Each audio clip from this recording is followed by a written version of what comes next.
ಸೈನಿಕ ಪಿತಾಮಹ ಸುಭಾಷ್ ಚಂದ್ರ ಬೋಸ್ ರವರ 127ನೇ ಜಯಂತ್ಯೋತ್ಸವದ ಅಂಗವಾಗಿ ನಗರದ ವಿಠಲ ಸಮುದಾಯ ಭವನದಲ್ಲಿ ಮಂಗಳವಾರ ಆಯೋಜಿಸಿದ್ದ ರಕ್ತದಾನ ಶಿಬಿರದಲ್ಲಿ 700ಕ್ಕೂ ಹೆಚ್ಚು ಯೂನಿಟ್ ರಕ್ತ ಸಂಗ್ರಹ ಮಾಡಲಾಯಿತು.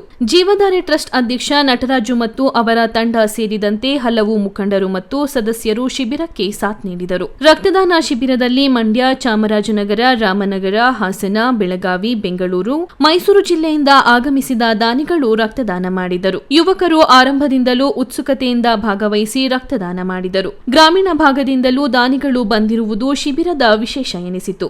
ಜೊತೆಗೆ ಜಿಲ್ಲಾಧಿಕಾರಿ ಡಾ ಕುಮಾರ್ ಮತ್ತು ಹೆಚ್ಚುವರಿ ಜಿಲ್ಲಾಧಿಕಾರಿ ಡಾ ಎಚ್ಎಲ್ ನಾಗರಾಜುರವರು ಶುಭ ಕೋರಿದರು.